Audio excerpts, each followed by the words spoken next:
Welcome to the next lecture on graph data formats. Today we are going to talk about SPARQL, which is the query language used by RDF databases to query RDF data, and RDF stands for Resource Description Framework, which is a graph data model. Last lecture we talked about RDF and its various serializations. Today we are going to load those serializations into a database and talk about how to query those data.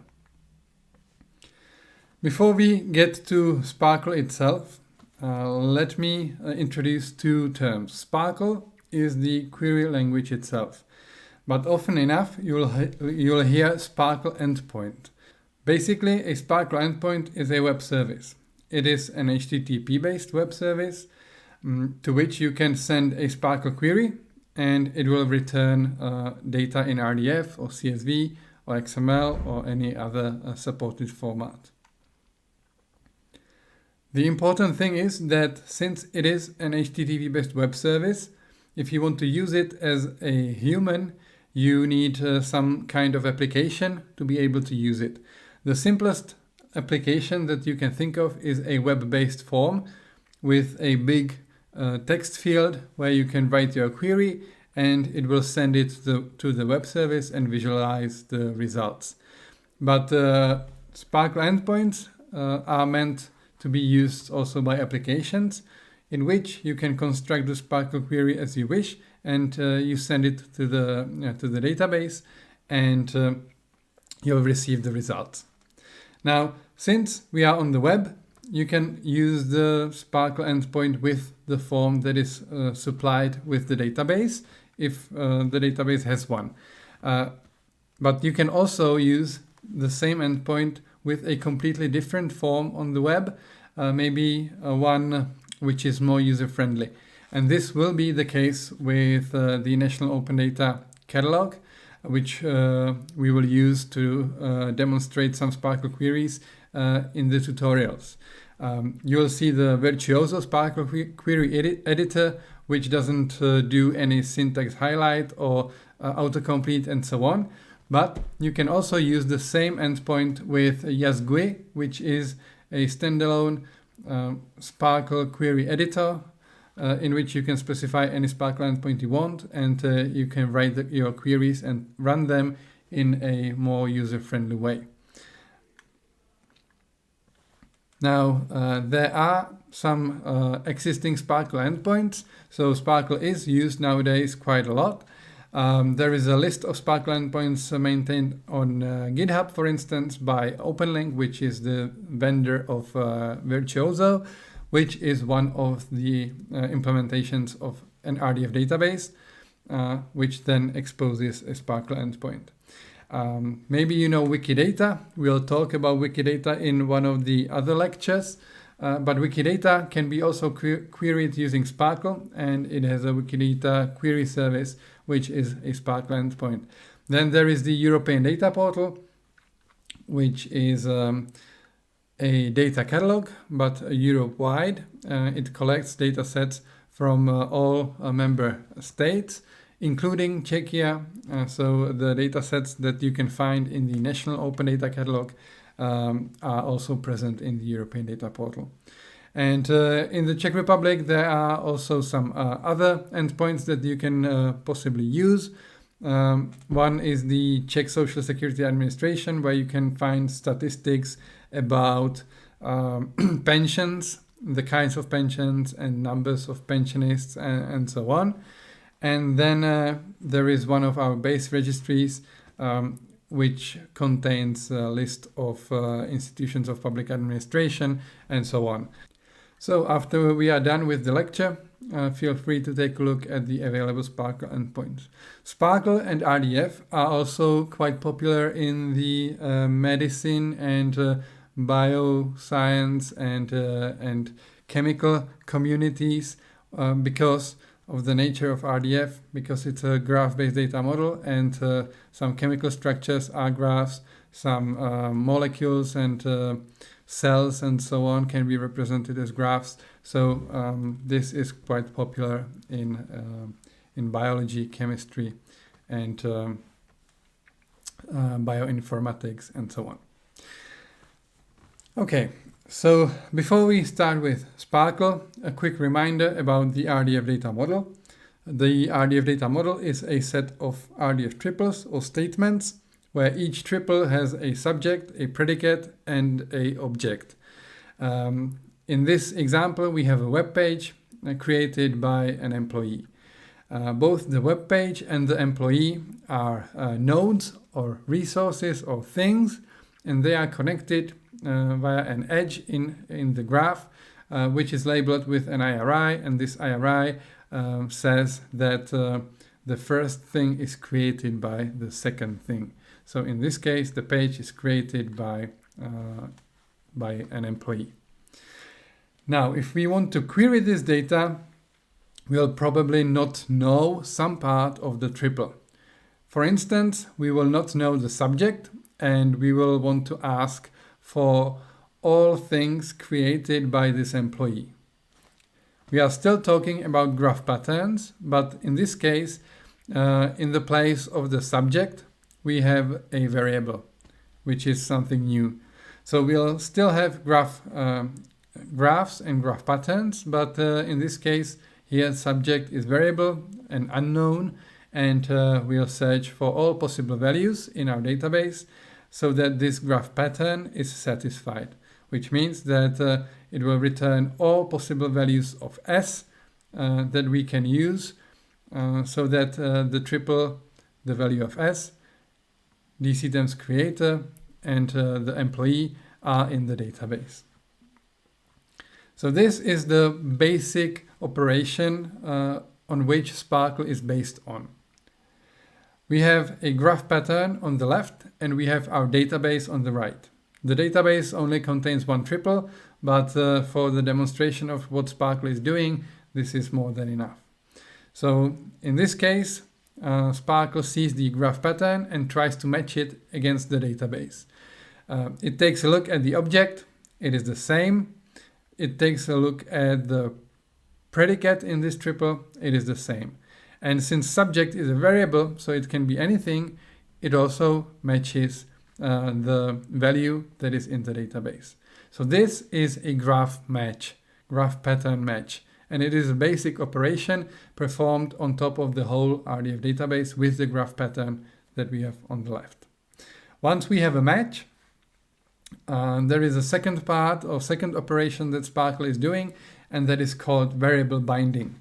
So when we have a match, the values corresponding to variables are bound to those variables, which means that basically in this case, the variable has the value that is bound to it.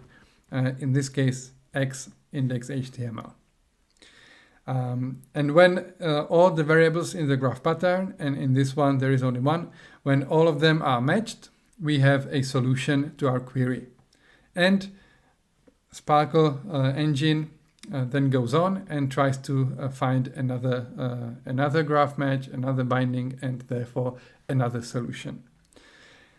This we can see here, where we have a bigger database with 8 triples, and we have the graph pattern on the right. And so in the database, we have a representation of 3 students. And the first student, his name is John, he's 26 years old, and he is a person. Then we have Peter, 30 years old, and also a person. Then we have Martin, who's 20. And here, for some reason, we don't know, or we don't have the statement that he is a person. And we have the graph pattern on the right. So we are searching for students of a type, or for entities of a type person with a name, and we are searching for the name, and with age, and we are searching for the age. So in this graph pattern, we are searching for a graph pattern of 3 statements, 3 triples, and we have 3 variables in it. So what a SPARQL engine does is it takes a look at the graph pattern, takes a look at the database, and tries to match it. So the graph pattern on the right matches John, because John has a name, has age, and is of a type person.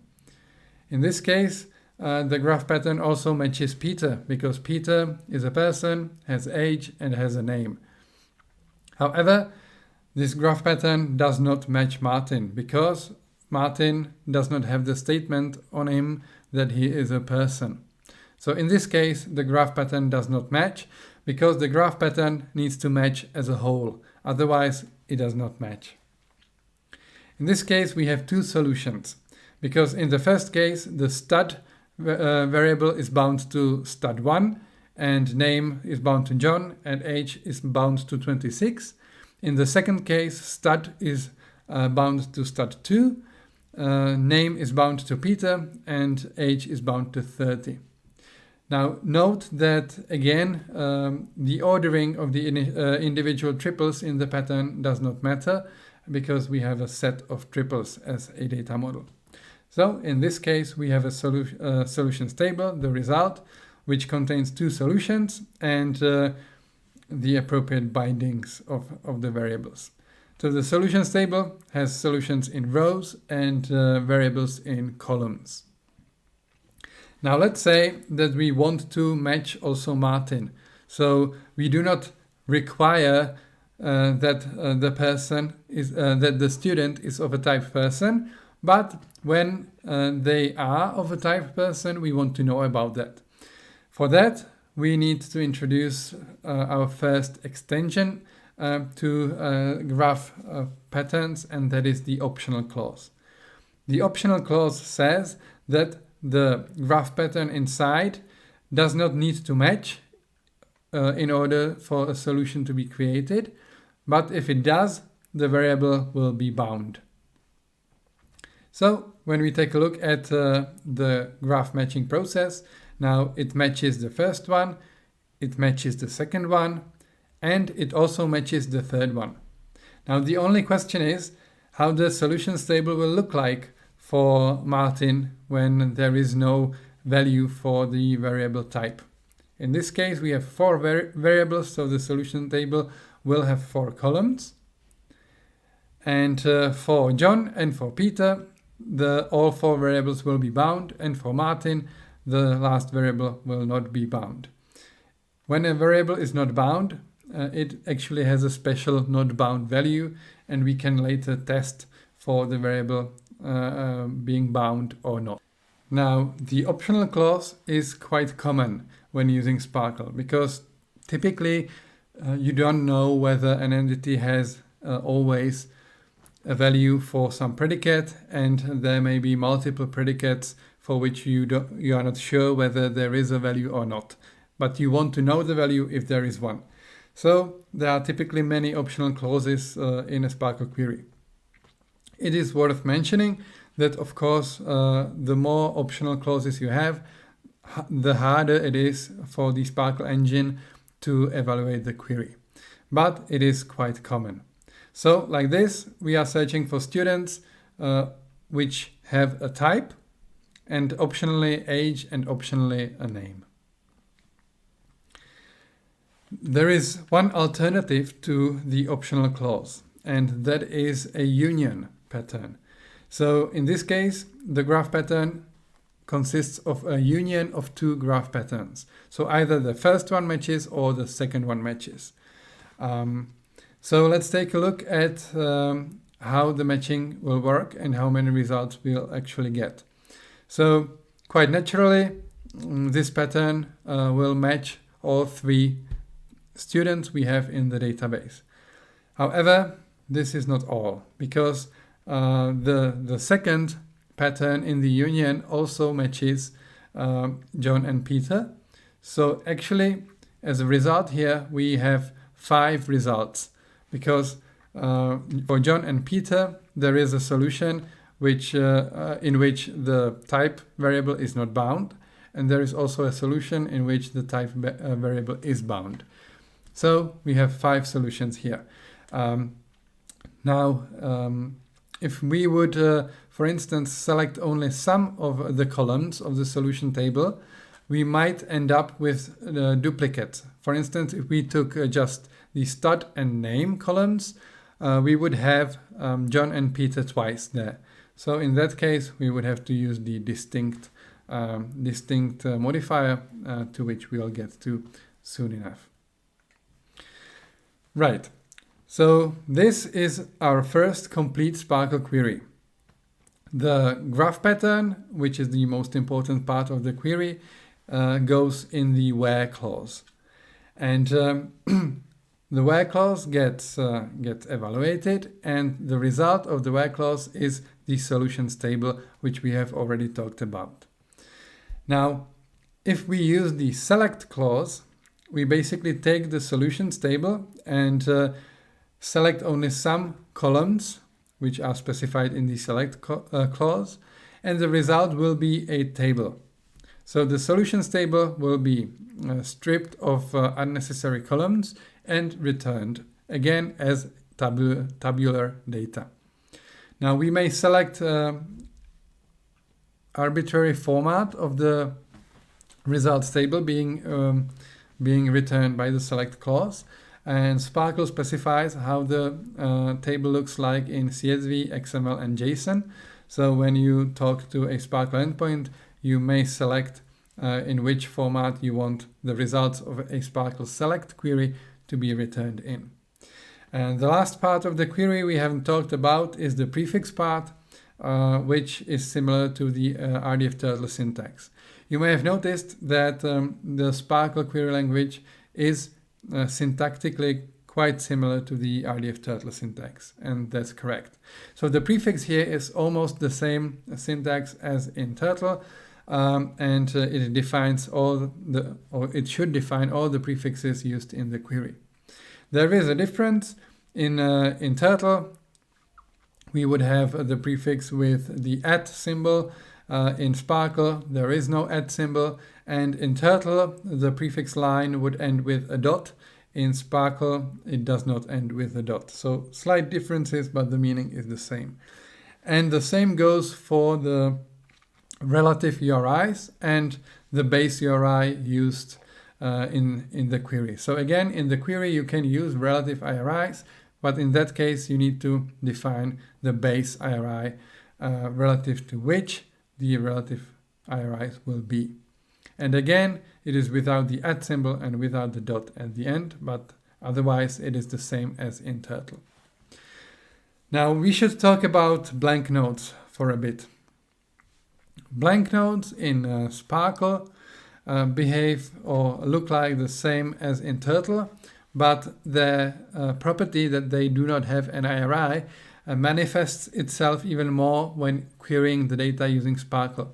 Because as I mentioned when we talked about Turtle and the Rdf Data Model and blank nodes there, here the blank node identifiers which hold the statements about one blank node together are really relevant only within the scope of one query result. Which means that if your resulting data contains blank nodes and you run the query multiple times, each time the blank node will be identified by another blank node identifier. But this is okay, because if you wanted a permanent identifier, you should have identified your nodes with IRIs. So yeah, once you get a blank node as a result of your SPARQL query, you won't be able to query for that node, because next time it will have a different identifier. But that's okay, that's why we use blank nodes. And yes, it is true that in linked data, blank nodes or usage of blank nodes is not recommended at all. Because in linked data, we want to be able to point at the data that we use, and blank nodes prohibit that. So unless there is a good reason for not specifying an IRI of certain nodes, blank nodes usually are not a good idea. Now, when I talked about the Rdf Data Model, I mentioned that actually an Rdf data set consists not of Rdf triples, but of Rdf quads, because the fourth part of the Rdf quad specifies the IRI of a named graph to which an Rdf triple belongs. This way, we can have sets of triples named using IRIs, and this named set of triples is called an RDF named graph. Since we have those quads and named graphs in our database, we need to be able to query for them. So, for instance, here, the left query searches for all the different graphs in which we have a triple something is a person. So all graphs containing triples about a person. The right one searches for different people in a specified graph specified by its Iri. So in one graph, it searches for all people, all entities of a type person. Why do I mention this? Well, some implementations of RDF databases, such as Apache Jena Fuseki,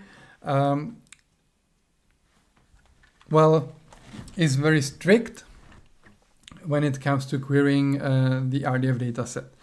You see, when you use the RDF dataset and the named graphs, then, for instance, on the right side, in the graph identified by an Iri, you'll have John, who is a person.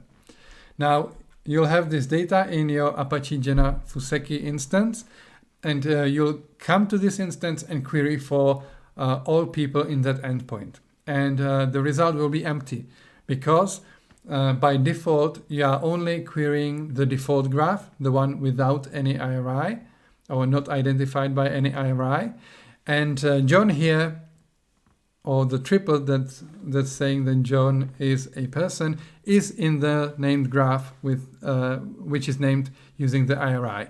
So you would have to query with this in mind, and you would have to query with the graph keyword, and you would have to query for John being a person in a specific graph, for instance.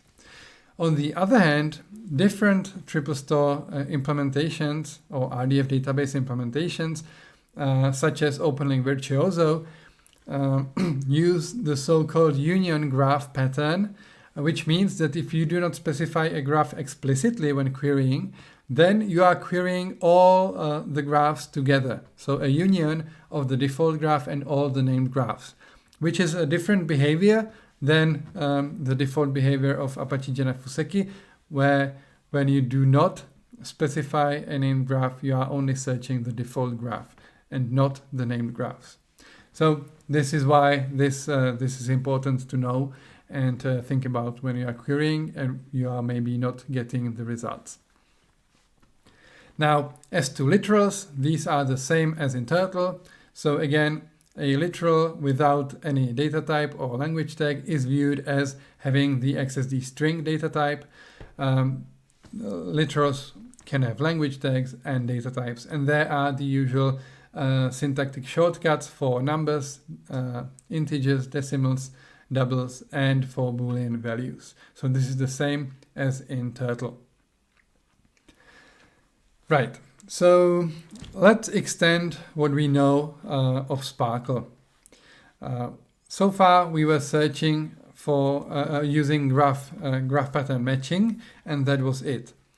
But often enough we need to filter the results table using a Boolean expression. So in this case we want to filter only those students who are older than 27. So in this case, John will no longer be a result of this query. And what we used here is the filter clause, which goes into the where clause. And in the filter clause, you may have a, classic logical expression that gets evaluated. And when the result is true, then the solution goes on the output. And when the result is not true, it is false, then the solution is not going to the output. This query is a real-world query which uses the filter clause, and we are searching for code lists and their labels, and then we are filtering those labels only to those which match this string paragraph. Now, don't worry about scos, which is the prefix. You don't have to know the vocabulary yet. We will talk about this vocabulary next time.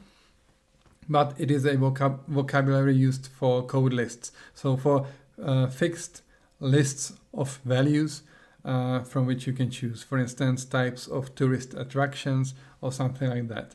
And here you are searching for them and then filtering the results only to those whose label is paragraph. Now, why I am showing you this query is because this is a common mistake that you can do when starting with SPARQL, because remember that literal values always have two parts, the textual part and then either a language tag or a data type. Now here we are searching for labels which are human readable labels. They will have language tags in the data, but we are comparing those labels in the filter clause to a string with no language tag, which means that this literal value paragraph will have this textual part and then the data type XSD string. So we are matching a string with XSD string data type to instances of literals with language tags, and this will not match because when we are comparing literals, we are comparing the whole literals, so not only the textual part, but also whether the data type is the same or the language tag is the same. So in this case, this will not work correctly. What to do about it, we'll see in the tutorials. Now, in logical expressions in SPARQL, you can use the usual operators, arithmetic, comparison, logical connectives, and so on. It is the same as you are used to from SQL, for instance, or maybe some programming languages. What is interesting and specific to SPARQL are the RDF-specific operators. So these operators are new to SPARQL because SPARQL is specific for RDF data, and those operators include the bound operator, which tests whether a variable has a value bound or not in a given solution. So we talked about this with the optional clause and the union graph pattern, that it might happen that a variable does not have a value bound. So this is the operator that allows you to test it. And you can also test for the type of literal or actually the type of value in the variable, and it might be a literal. So the isLiteral operator can be used for that. It might be a blank node. For that there is the isBlank operator, and it might be actually a node identified by an IRI, and for that there is the isIRI operator. And then we have access functions, which are specific to working with literals. The str function gives us the textual part of the literal, the lang function gives us the language tag, and the data type function gives us the IRI of the data type of a literal. So we can use those to separate the parts that we actually want to compare, like in the last example. Now let's take a look at a more complex query. In this case, the data set that we will query is a data set of inspections of the Czech Trade Inspection Authority. This authority basically publishes data about checks that they performed in restaurants, for instance, where they check whether you get enough beer in your glass, and if not, the restaurant gets fined. And they publish this result on the web, and you can view it in RDF as being of this shape. So when we look at the schema of the RDF data, there is an instance of the check itself, and there is the result of this check connected using the schema result predicate. Now, from the result, which is a sanction in this case, so the company gets fined, there is another predicate schema result that goes to an instance of a price specification from another vocabulary. And this instance has the GR has currency value predicate on it, and the value is the fine or the amount or the price, or yeah, basically the fine that the company received and had to pay because of some misconduct. So in the graph data, to get from the representation of the check to the actual value of the fine, we have to go through 3 predicates in the graph to get there. And now we'll query this data set, and we will want first 100 inspections which have a fine as a result and the value of the fine. Right, so we'll focus on the where clause because that's the most important. We'll start at the or in the check. So we'll want this check in a variable, and we know that it is of a type schema check action because let's say we know the data. And from this check, we'll go through the schema result predicate into the sanction. Now the sanction gets, we have the sanction in the sanction variable.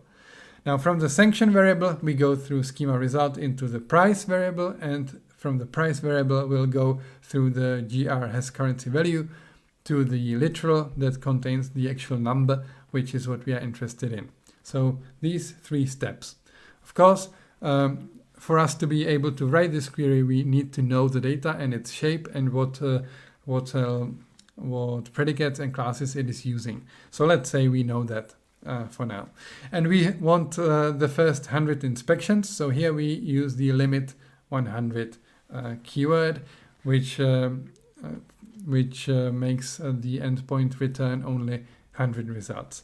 By the way, it is good practice when you are trying out SPARQL to always have a limit there, unless you are sure that you do not want the query to be limited, because SPARQL queries are quite computationally intensive, and it is just good behavior not to overload a foreign SPARQL endpoint unless you are sure that the query is correct and you absolutely need the results unlimited. So when you're practicing, unless you know that you don't need the limit, put a limit there, and 100 or 10 is a good measure. Now, in this query, you might notice that some of the variables are actually not used. So we do not need the sanction variable, and we do not need the price variable. We create it just so that we can specify the path through the graph. When this is the case, we can use something called a property path. So we might navigate the graph in the query like we would a path in a file system, let's say. So here we'll start in the check. We are interested in the IRI of the check itself, so we need a variable for that. And then we go through schema result, and GR has currency value. We do not need the middle 2 variables. So using a property path like this, we might save ourselves the need to actually introduce those variables.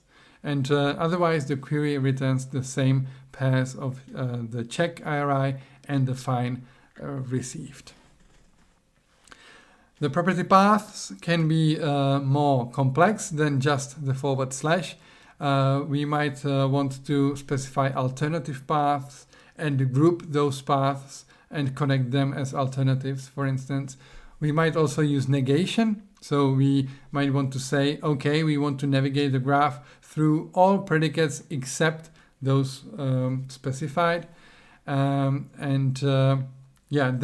we might want to, for instance, process recursive structures such as RDF lists by using the star, plus, and question mark, which says that a specific predicate is used up to, the star means 0 or more times, the plus means 0 or means 1 or more times, and the question mark means 0 or 1 time.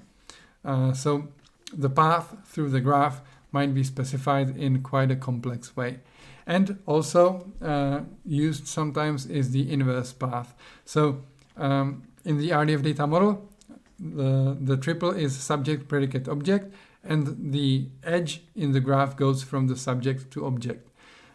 So sometimes it might be more practical to or nicer query to specify the path in a inverse direction, which we can do using the caret character. So when we use the caret character, it means that the predicate goes actually from the object to the subject, so the other way around than normal. Now with SPARQL, once we get the solutions table, we are in the relational world basically, because we have the table, and with the table we can do all the usual operations that we can do with a table, for instance in SQL.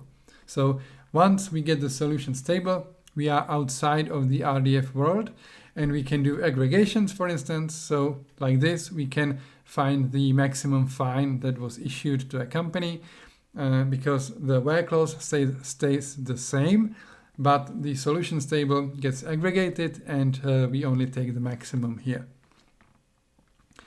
There are many different aggregation functions, so we can count the number of results, we can sum them, take an average, a minimum, maximum. And what is interesting is that we can do a group concatenation of the results, where basically all the results are concatenated into one literal. And for that, we might also specify a separator which separates the individual values. So like that, we can concatenate, for instance, 10 results into one literal and see it as one literal. Might come in handy sometimes. And there is the sample aggregation function, which allows you to just pick one of the results and be done with it. So that might also come in handy when doing some exploratory querying. Now, one very nice feature of SPARQL is a federated query. It actually allows us to query another endpoint while evaluating the query on the first endpoint. In this case, we are searching the current endpoint on which we are running the query for instances of fourth person, so for people. But for some reason, the names of those people are stored in another endpoint. But if the IRIs of the people are the same, we might search for all people appearing in the current endpoint, and then for names of those people in the other endpoint. And for that, we have the service keyword, and the service keyword takes the IRI of the foreign endpoint as a parameter and runs the subquery on that other endpoint. So this is called a federated query. So in one query, you are able to query multiple endpoints at once. And it is up to the SPARQL query engine to actually decide what query gets sent to the foreign endpoint. Some SPARQL endpoints have this feature disabled though, so it only works sometimes, but when it does, it is quite powerful. Right, up to now, we were able to get only those values which were already present in the data before we queried it. But that is often enough, not enough.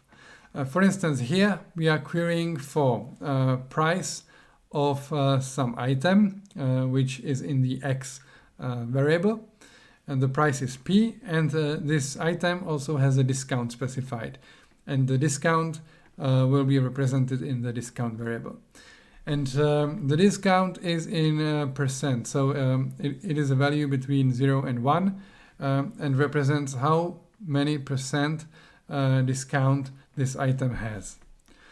So note that nowhere in the database we actually have the final price of that item. We have the original price and we have the discount percentage, but we do not have the discount value, the discounted value actually. And we want to return the name of the item, and we want to return the discounted price. For that, we'll have to actually calculate the discounted price. And then the result of the calculation we need to store in a variable. So we do just that. We use the bind clause for that, and the bind clause has two parts. It has a expression which can calculate something, and then there is the as keyword and the name of the variable to which the result of the expression will be stored. So in this case, we take the price and we multiply it by 1 minus the discount, and we get the discounted price. The discounted price gets stored in the price variable, and then this variable gets filtered. If it is less than 20, we return the title and the price. So like this, we can calculate new values based on values already present in the data. This is another example, again with the Czech Trade Inspection Authority. So here we actually, the query is the same. We have the checks and the fines, and we use the bind clause again to calculate whether the fine is higher than 1000 or not. And here we use the if function. The if function has three parameters. The first one actually decides whether the second parameter or the third parameter is returned as the result of the if function. So the first parameter typically is an expression. For instance, here we check whether the fine is higher than 1000 or not. And when the expression evaluates to true, the second parameter gets returned. When it evaluates to false, the third parameter gets returned. Coincidentally, the second parameter is true and the third parameter is false here. But it might be as well a string lower and higher or something like that. So this demonstrates the usage of the if function and the bind clause again. Right, so the if function is something we have already seen. Now another interesting function is coalesce, which might have an arbitrary number of parameters, and it returns the value of the first parameter, which does not result in an error. So in this case, for instance, we have division by 0, which goes or evaluates to error. Then we have x, the x variable. So the result of this function will always be the value of the x variable, unless the x variable already contains an error, and then it will be the next parameter, and so on. Another interesting function here is exists, which checks whether the graph pattern in the curly braces exists or not in the data and returns true or false. The opposite of exists is not exists. And then there are two functions in and not in, which check whether a specific value is in a set of values that is specified. Now, in the example here, we check whether 2 is in the set which contains 3 different values. One value is an IRI, the second value is a string, and the third value is a decimal number 2. And note that we check whether integer number 2 is in this set. SPARQL has a set of conversion rules, so the integer number 2 actually matches the decimal number 2. So in this case, the function will return true. Now here we have an overview of functions that are in SPARQL, and those functions are on RDF terms. Those are the more interesting ones because they do not occur in any other query language. So we already went through the functions is IRI, is blank, is literal. There is one more, there is numeric, which returns whether the value is a number or not. Then there are the access functions, str, lang, and data type, which give you the various parts of a literal. And then there is the IRI function. Now the IRI function is quite interesting because it takes a string which looks like an IRI but in fact is a literal, and converts it to an actual IRI representing a node in the graph. So that's the IRI function, IRI constructor. Then there are strdt, which takes the textual value and a data type IRI separately and creates a literal, which is the combination of these two. Strlang, which does the same but for a string and a language tag. And then an interesting function is UUID, which creates a random IRI in the URN scheme. So if you need a random IRI, you may use UUID for that. Now, there is a set of functions on strings, but those are not so original as those on RDF terms, because those are the typical string functions. So you might compute the length of a string. You might ask whether one string is a substring of another. You might convert string to uppercase, lowercase. You might ask whether a string starts with another string or ends with another string. And of course, whether a string contains another string.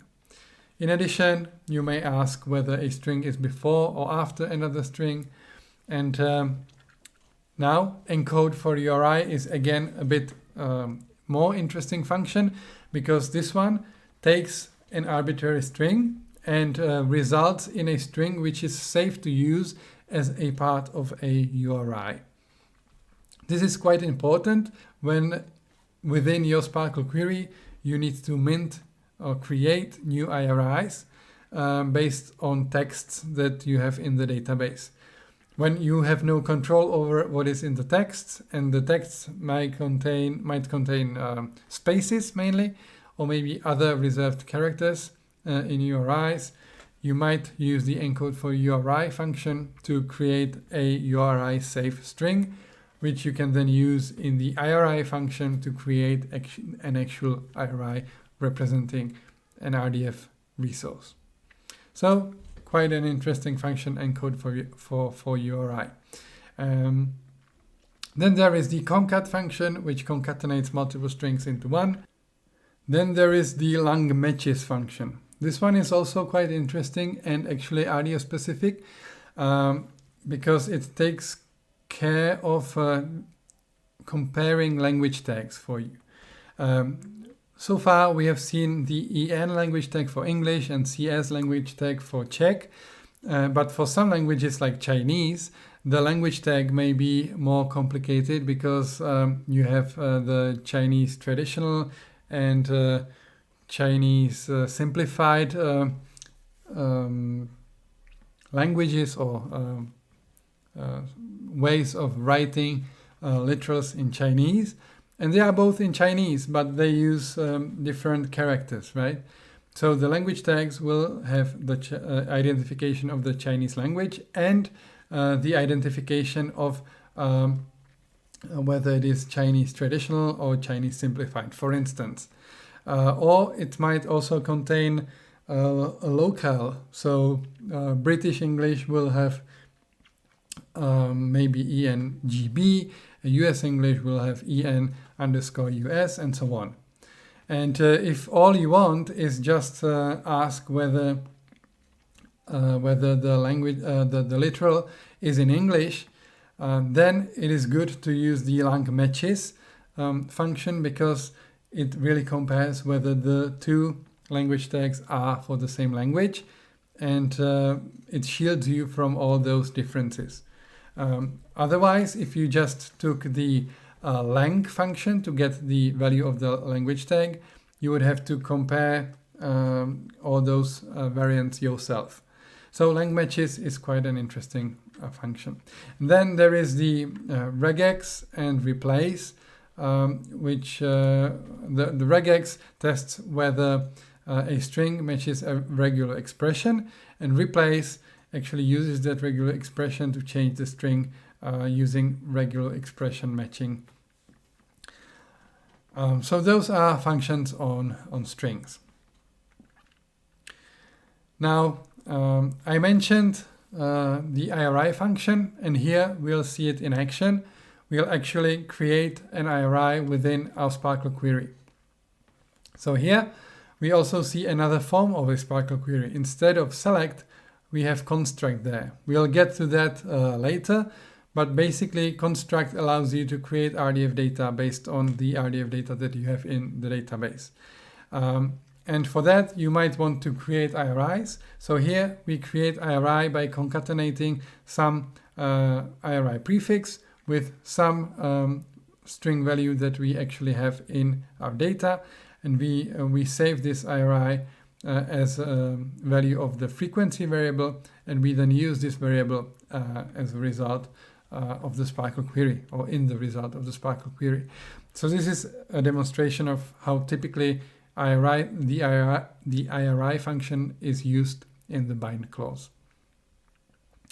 Right, there are the classical functions on numerics, so you have the absolute value and rounding functions and so on, and there is the rand function which gives you a random number. Now, dates and times are quite a big thing on the web, so there is a set of functions for working with them as well. Now, we already know that in RDF and therefore in SPARQL as well, for dates and times, we use the XML schema date and time and date data types. So for that, we have a set of functions which allow us to actually access individual parts of the date time syntax. So for instance, year gives us the year so that we don't have to parse it as a string. The month, day, hours, minutes, seconds, and so on. All those functions, when they have a date time on the input, they parse the appropriate part for us so that we don't have to do it string-wise. Right. An important function here is the now function, which gives us the XSD datetime representation of the moment that we ask the query.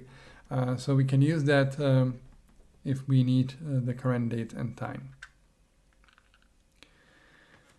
Now, in SPARQL, as well as in SQL, we can have subqueries. So for instance, here, we want to select a company and a maximum fine issued to that company. So for that, we need to compute the maximum fine in a subquery. Here, we have the select, SPARQL select as a subquery, which computes a company and its maximum fine. It uses the group by clause, which I presume I do not have to explain because it is the same as in SQL. And yeah, so we get a company and its maximum fine, and then we return the company and the maximum fine in the outer clause. Now, this particular query might be rewritten so that it doesn't involve a subquery, but you can surely imagine queries where this is not possible. Mainly when we use the construct clause, we want to return Rdf data, and in that Rdf data we want some aggregations, then we need to use subqueries like this. So subqueries go into a special curly braces section in the where clause, and that's it. And they are evaluated from the inside out. Another SPARQL construct that we need to talk about is the values clause. Take a look at the data in the top left part of the slide. There are two books.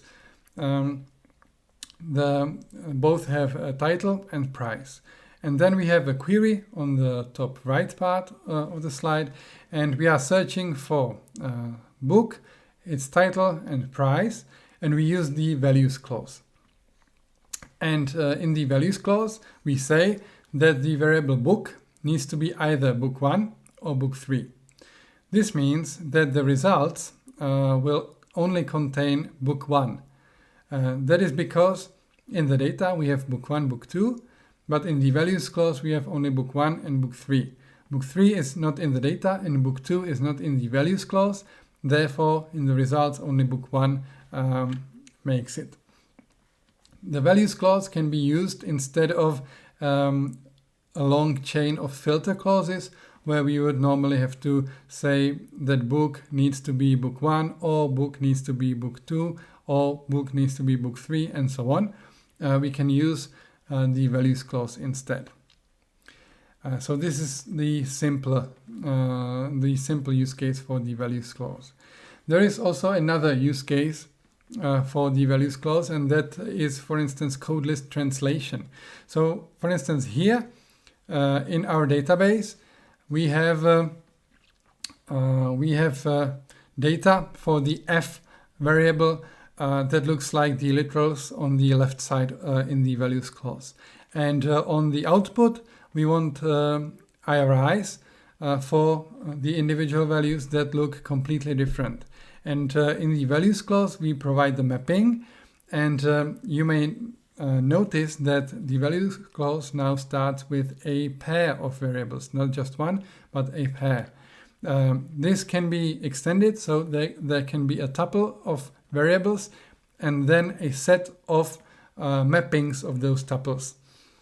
So here we have a pair of variables, f and new, and basically what we say is that when f is, for instance, on the first line r/p1m, new needs to be f monthly.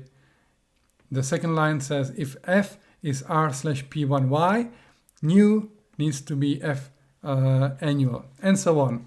And no other combination of f and new is possible. So then, when in the data, in the where clause, the f variable gets, for instance, the first value r/p1m, it means that in the new variable there will be f monthly, and the new variable is then used in the output. So like that, we can do some non-trivial mapping of one colist to another, for instance. Now, I already mentioned that there are different kinds of SPARQL queries than just select. But yeah, we have seen select, and I talked about that you basically, using select, you get the whole results table, the solutions table, and you get it in CSV, JSON, or XML. You might also ask for a true or false result. And for that, you may use the simpler ask query. The ask query basically uses the ask keyword, but then the query contains only the where clause, nothing else. So when the graph pattern in the where clause, including the filters and so on, matches at least once, then the result of this ask query is true. When it does not match, the result is false. And sometimes when you query data, it is enough to have a yes/no answer. And in that case, it is good to use the ask query because it might be optimized and stop executing after the first match is found, for instance. So it might be better to ask if you actually do not need the list of results. And then there is the construct result form. We have already mentioned this, but now we'll get to how it actually works. So the construct clause, as you can see, takes something which looks like a graph pattern. And it is actually a graph template. So the SPARQL query like this gets evaluated as always. So there is a solutions table which contains the individual solutions, and for each solution we have a mapping of each variable. That remains the same. But when you use the construct clause, the individual solutions get taken, and the values of the variables in this solution are put into a graph template. And the resulting RDF data, RDF triples, are sent to the output. And this is done for each solution from the solution table. Effectively, this means that you transform RDF data from the form it has in the database to another form which is specified by the template in the construct clause. To be specific, here we take first name and last name of some student. We concatenate it with a space in between using the concat function in the bind clause and store the value as the full name variable. And then we construct different RDF data. We construct data where the student IRI remains the same, but the student now will have a sys name predicate and the concatenated full name as its value. So like this, we can transform RDF data from one form to another. And the last result form that SPARQL supports, and we have not talked about, is describe. Describe is used just to get some information about an entity identified by an IRI. So the format of a described query is quite simple. It is the described keyword and then the IRI we are asking about. Now the evaluation of this query is a bit tricky because the SPARQL specification does not prescribe what exactly needs to be returned as a response to the described query. It should be some triples. The result is a triples, so is an RDF graph. It is triples, but it doesn't say which triples. So it might be all triples where this IRI is a subject. It might also, in addition, be all triples where this IRI is an object.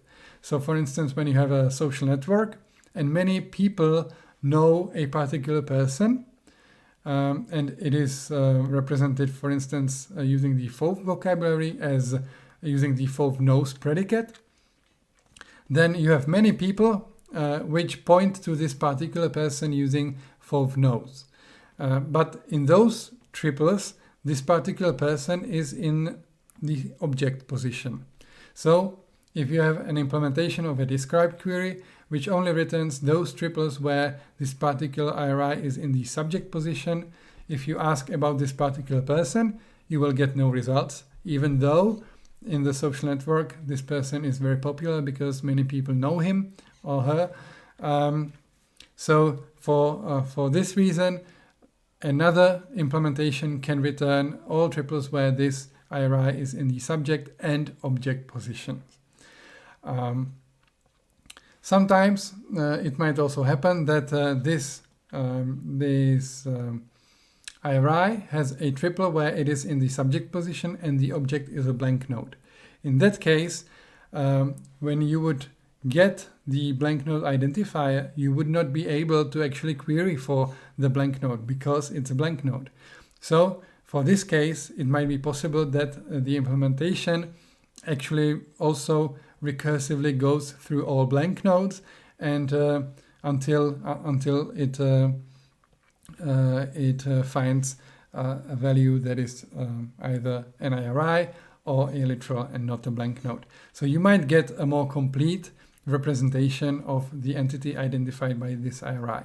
But it is up to the implementation, up to the triple store, the RDF database, and it is not specified in the SPARQL specification. Right, so back to SPARQL select, where you get the solutions table as a table. Because it is a table, it can be ordered.